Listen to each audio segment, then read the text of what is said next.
সংখ্যাটা 1 কোটি, 1.5 কোটি, 2 কোটি, নাকি ঠিক কি হতে চলেছে?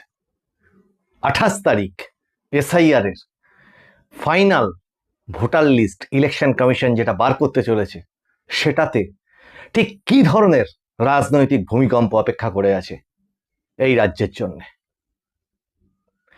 সেটা নিয়ে এই প্রতিবেদন। এবং এই প্রসঙ্গে মনে পড়ে যাচ্ছে বিখ্যাত খেলোয়াড় এবং ভারতের প্রাক্তন ক্যাপ্টেন সৌরভ গাঙ্গুলির একটা শটের কথা। শটটার নাম হচ্ছে বাপি বাড়ি যা। মানে বিপক্ষ দল যখন দাঁত নখ বার করে ফিল্ডিং সাজিয়ে আক্রমণ করছে ব্যাটসম্যানকে,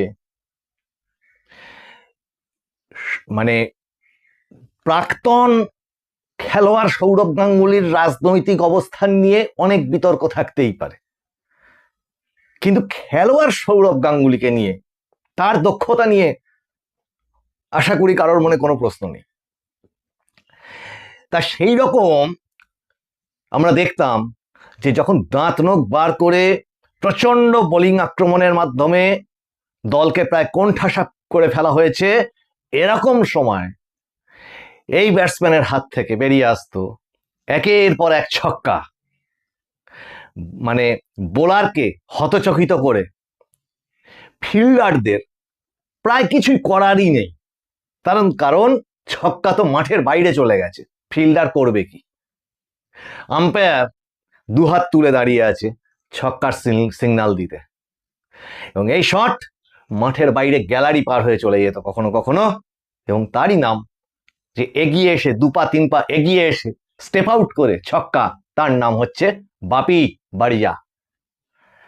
এখন নির্বাচন কমিশনের পরিস্থিতিটাও আমার ব্যক্তিগতভাবে মনে হয়েছে অনেকটা এই ধরনের। এখানে নির্বাচন কমিশন অনেকটা ব্যাটসম্যানের ভূমিকায় ছিল, এবং তাকে যত রকম ভাবে ফিল্ডিং প্লেসিং করে খেলার পরিভাষায় যদি ধরা হয়, যত রকম কঠিন বোলিং আক্রমণের মাধ্যমে ফেলা যায় তার মুখের তার ব্যাটসম্যানকে, কখনো বাউন্সার দিয়ে, কখনো স্পিন দিয়ে, কখনো কোনো খেলার নিয়ম কানুন তোয়াক্কা না করে ব্যাটসম্যানকে ধাক্কা মেরে ফেলে দেওয়ার চেষ্টা করে পর্যন্ত যে রান নিতে দেব না, এরকম করেও শাসক দল এই এসআইআর প্রসেসকে বানচাল করবার একের পর এক চেষ্টা করে গেছে, এবং শেষ পর্যন্ত কোনো কিছুতে কাজ না হয়ে রাজ্যের মুখ্যমন্ত্রী তার নিজের দলের হয়ে এই এসআইআর প্রসেসকে সওয়াল করতে সুপ্রিম কোর্ট পর্যন্ত ছুটে গেছেন। যদিও সুপ্রিম কোর্ট বলেছে ও সমস্ত কিছু হবে না, এসআইআর এর মতো হবে, শান্তিপূর্ণ ভাবে যেন হয়। নির্বাচন কমিশন তুমি দেখো কি কি হয়নি। বিভিন্ন বিভিন্ন হিয়ারিং কেন্দ্রে বিপুল পরিমাণে অসহযোগিতা, গন্ডগোল, তছনছ ভাঙচুর, হুমকি, এ সমস্ত কিছু তো ছিলই।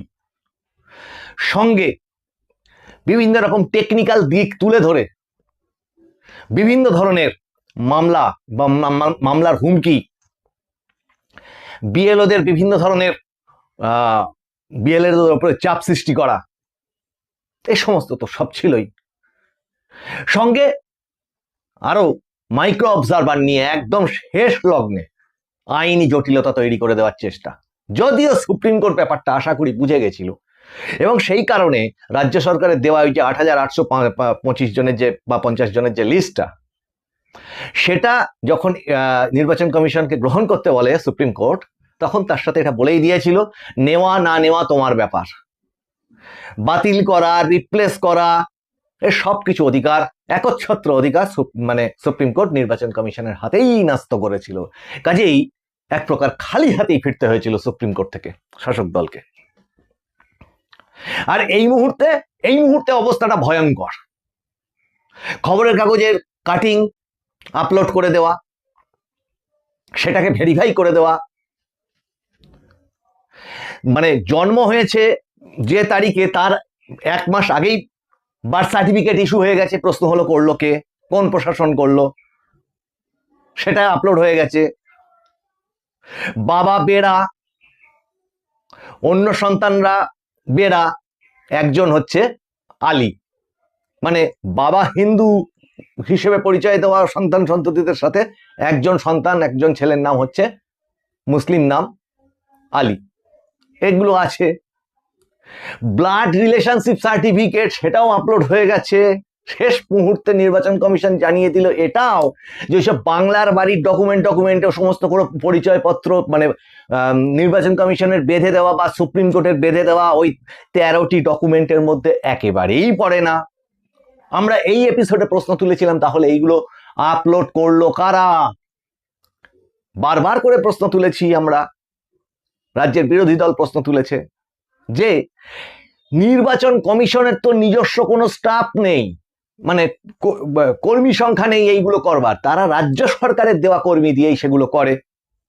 কাজে বিএলও থেকে শুরু করে ইআরও, এইআরও, এই সমস্ত কাজ যারা করেছেন তারা সবই রাজ্য সরকারের অধীনস্থ। এবং তারা এই যে কাজগুলো করলেন তার মাসুল, মানে তারা এই কাজগুলো যাদের পরামর্শে করলেন মাসুলটা তারা গুনবেন না, কিন্তু তা গুনবেন এই আধিকারিকরা। অলরেডি 14 জনের গল্প হয়ে গেছে, চাকরি জীবনের গল্পের কথা বলছি। 7 জন এই আরো ডিরেক্টলি সাসপেন্ড করেছে সুপ্রিম কোর্ট তাদের চাকরি থেকে। সারা জীবনের মতো চাকরিটা মানে নিজের কেরিয়ার শেষ। এ বাদে 5 মাস আগে যে এফআইআর করবার কথা ছিল রাজ্য সরকারকে সুপ্রিম ইলেকশন কমিশন বলেছিল, সেই এফআইআর মুখ্যমন্ত্রী করতে বাধ্য হলেন প্রেস কনফারেন্স করে, যদিও তাতে যোগ করে দিলেন ওরকম এফআইআর তো 2-1টা হয়েই থাকে, কি হয়েছে চিন্তা করবার কি আছে। সঙ্গে বসিরহাট 2 এর বিডিও তিনিও সাসপেন্ড হলেন। সব হয়ে কি হয়েছে? এই সামগ্রিক অবস্থার পরে যে আরো ভয়ঙ্কর তথ্য উঠে আসছে সেটা কি? প্রথমত 59 লক্ষ বাদ পড়েছিল, মৃত, মানে অস্তিত্ব নেই, ডুপ্লিকেট এই দিয়ে। তৎপরবর্তীতে আরো 6,25,000 কি এইরকম কাছাকাছি একটা সংখ্যা হবে যেটা হিয়ারিং কেন্দ্রে উপস্থিতি হয়নি,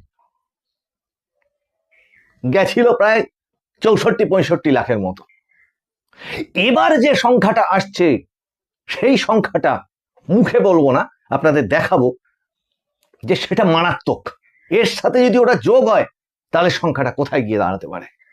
তাহলে কি নির্বাচন কমিশন ওই 28 তারিখ যেটা বললাম, এত প্রতিবন্ধকতা সত্ত্বেও সেই 2 পা এগিয়ে এসে ছক্কা মেরে পুরো ম্যাচটাকে জিতিয়ে নেওয়ার জায়গায়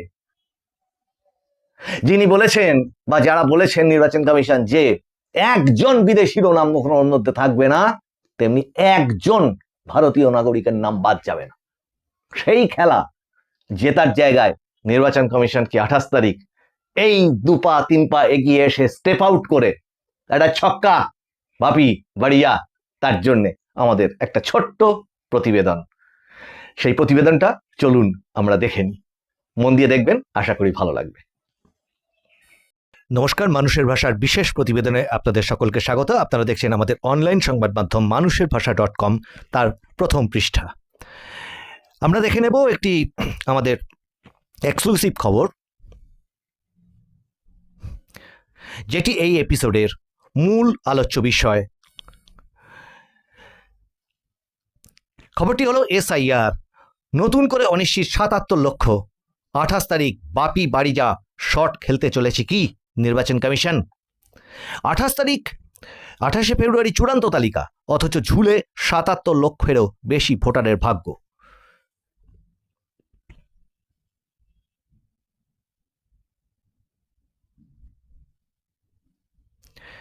আমাদের নিজস্ব প্রতিনিধির প্রতিবেদন। বিশেষ সংক্ষিপ্ত সংশোধনী বা SIR প্রক্রিয়ার শুনানি পর্ব শেষ হয়েছে, হাতে আর মাত্র 10 দিন। সব ঠিক থাকলে আগামী 28 ফেব্রুয়ারি প্রকাশিত হতে চলেছে রাজ্যের চূড়ান্ত ভোটার তালিকা। কিন্তু এই মুহূর্তে রাজ্যের প্রশাসনিক ও রাজনৈতিক মহলে একটাই প্রশ্ন ঘুরপাক খাচ্ছে, কত লক্ষ নাম বাদ যাচ্ছে তালিকা থেকে। নির্বাচন কমিশন সূত্রে পাওয়া সর্বশেষ তথ্য অনুযায়ী পরিস্থিতি অত্যন্ত জটিল।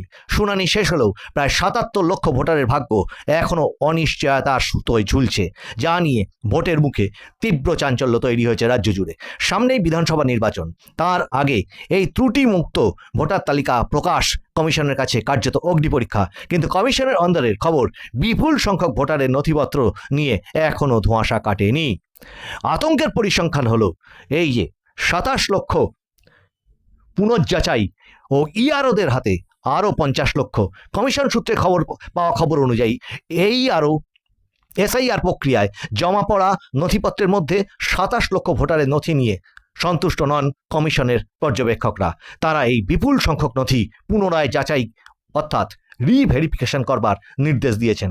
এত কম সময়ে এই বিশাল কর্মযজ্ঞ কিভাবে সম্পন্ন হবে তা নিয়ে প্রশ্ন উঠছে। অন্যদিকে আরও প্রায় 50 লক্ষ ভোটারের ভাগ্য এখনও ঝুলে রয়েছে সংশ্লিষ্ট নির্বাচনী পঞ্জীকরণ আধিকারিক বা ইআরওদের হাতে।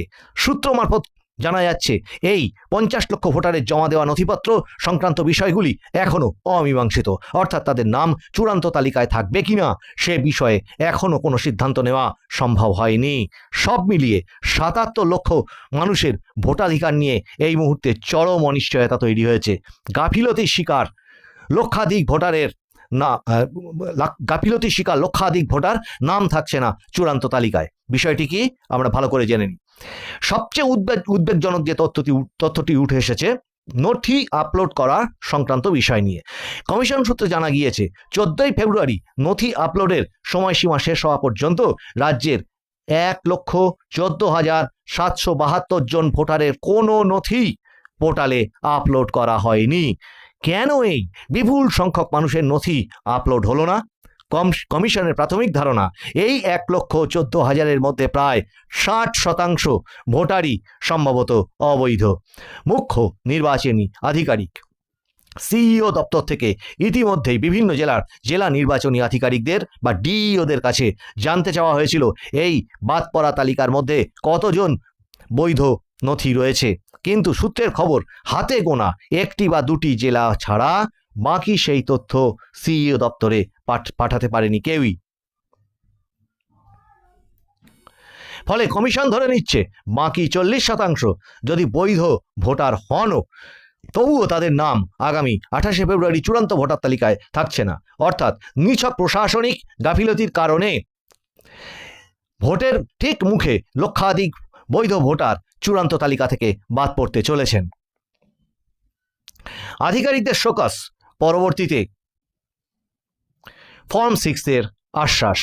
এই বিপুল সংখ্যক অর্থাৎ 1,14,772 জন ভোটারের নথি আপলোড না হওয়ার ঘটনায় তীব্র ক্ষুব্ধ মুখ্য নির্বাচনী আধিকারিক সিইও ইতিমধ্যে স্পষ্ট নির্দেশ দিয়েছেন যে সমস্ত ইআরও ইলেকট্রাল রেজিস্ট্রেশন অফিসার এবং এইআরও অ্যাসিস্ট্যান্ট ইলেকট্রাল রেজিস্ট্রেশন অফিসার এই নথি আপলোডের দায়িত্বে ছিলেন এবং গাফিলতি করেছেন, তাদের অবিলম্বে শোকস করা হবে।